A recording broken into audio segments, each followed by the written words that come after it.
नमस्कार माझ्या शेतकरी बंधूंनो, आज आम्ही मार्केटमध्ये सोयाबीन विकायला आणलं आहे आणि मी सुद्धा आणलं आहे माझं सोयाबीन आणि काकासुद्धा आणलं आहे सोयाबीन विकायला. आमच्या दोघांची भेट झाली आणि काकांचं सोयाबीन खूप सुपर आहेत. आम्ही बसलेलो आहोत आता.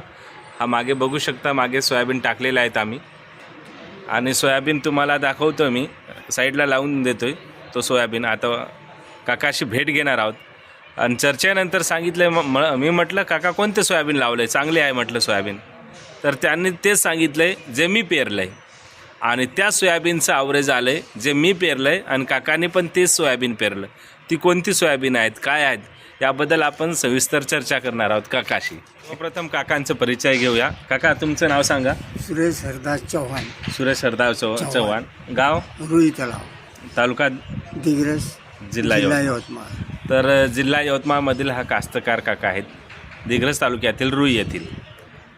काका मला सांगा कोणती जात लावली तुम्ही सोयाबीनची? बुस्टरची. आणि मी पण सोयाबीनची बुस्टरची जात लावली आणि बुस्टरलाच यावर्षी ॲव्हरेज आलं आहे मित्रांनो. काका किती झालं आहे सोयाबीन, किती एकरमध्ये किती झालं आहे तुम्हाला? आम्हाला 6.5 एकरमध्ये 50 क्विंटल झालं. 6.5 एकरमध्ये 50 क्विंटल. तर एकरी ॲव्हरेज जर म्हटलं तर 8, 8.5 किंवा 9 क्विंटलपर्यंत ॲव्हरेज आलं आहे काकाला. आता मी सांगतोय माझ्या शेतामध्ये 5 एकर पेरलं होतं मी, 30 सोयाबीन बुस्टरची फुले किमिया आणि 5 एकरमध्ये मला 60 क्विंटल सोयाबीन झाले, म्हणजे 12चं ॲव्हरेज निघालं आहे. काकाला एकरी 9चं ॲव्हरेज आलं आहे आणि बाकीचं बघितलं आहे मी, बाकीचं एवढे काही खास ॲव्हरेज आलं नाहीत कोणतंही सोयाबीनचं. काकाच्या शेतामध्ये कंपनीवालेसुद्धा आले होते का? काकाच्या शेतामध्ये कंपनीवालेसुद्धा आले होते सोयाबीन बघायला. हाईट होते मस्त चांगली, एक नंबर, आणि सोयाबीनसुद्धा टपोरी असते. तर मित्रांनो, सोयाबीनला यंदा भाव नाहीत हे मान्य करतोय, पण जर तुम्हाला सोयाबीन लावायचं असेल तर काकाजवळून तुम्ही बियाणे घेऊ शकता. कारण काकाजवळ अजूनही खूप बाकी आहेत. ठेवलेलं आहे 50 क्विंटल, फक्त 5च क्विंटल आणलं आहे. हे माझ्या मागचं हा गंज आहेत. हा थोडं 5-6 क्विंटल आणलं आहे म्हणजे काही भागविण्यासाठी, काम भागविण्यासाठी. बाकीचं ठेवलेलं आहेत पोत्यात. तर काकाजवळून तुम्ही घेऊ शकता जर तुम्हाला पाहिजे असेल तर. आणि हे सोयाबीन तुम्ही पेरू शकता. चांगलं उत्पन्न आलं आहे, चांगलं आणि कमी खर्चात तुम्ही सोयाबीनचं उत्पन्न घेऊ शकता. फुले किम्याचे मी तर विकलं आहे.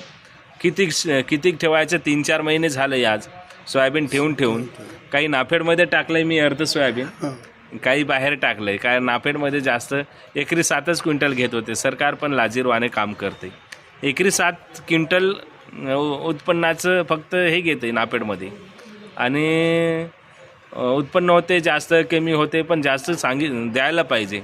म्हणून माझ्या शेतामध्ये कमीच सोयाबीन बसलं. 25 क्विंटल टाकलं आहे मी नाफेडमध्ये आणि बाहेर 37-38, 4,000 रुपये भाव हे भेटलंय काका. असंच सुरू आहे. सोयाबीनचं यंदा खूप मोठी समस्या आहेत, भावच नाहीत. सरकारला पण हे समजायला पाहिजे होतं. पण जर तुम्ही सोयाबीन लावाल, शेती तर करावीच लागेल, शेती करताच. कापूस लावता, सोयाबीन लावता, काही लावता. कापसाला सुद्धा भाव नाही, सोयाबीनला नाहीत, तूरची पण भाव कमी केले. मग लावायचं तर लावायला लागेल. जर तुम्ही सोयाबीन लावत असाल तर काकाजवळून तुम्ही बियाणे घेऊ शकता. व्हिडिओ बनवण्याचा उद्देश हेच आहे. काकाचं पूर्ण नाव आहे सुरेश हरदास चव्हाण. सुरेश हरदास चव्हाण, राहणार रुई, तालुका दिग्रस, जिल्हा यवतमाळ. येथून तुम्ही बियाणे घेऊ शकता. जे काही मोबदला आहेत काकांचं, जे काही हे आहेत, तुम्ही 50च्या सरासरी 50च्या भावाने तुम्ही घेऊ शकता. काकांशी माझी चर्चा झाली. म्हटलंच कास्तकाराला तो फायदा होऊ शकते, कास्तकाराजवळून घेऊ शकते. तर मोबाईल नंबर वगैरे आहे का काका? 86 86 00 00 44 96 96 00. तर हे नंबर तुम्ही घेऊ शकता काकाचा. आणि तुम्हाला जर आजूबाजू जर असाल तुम्ही दिग्रसच्या शेजारी यवतमाळ जिल्ह्यामध्ये, तर काकाजवळून तुम्ही सोयाबीन घेऊन आपल्या शेतामध्ये लावू शकता.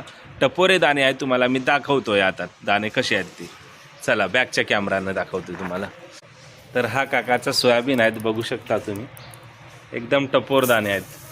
काका हाच सोयाबीन आहेत ना? हेच सोयाबीन आहेत. तर हे सोयाबीन आहेत, हे बघू शकता टपोरदाणे आहेत आणि तुम्ही काकाशी संपर्क करू शकता.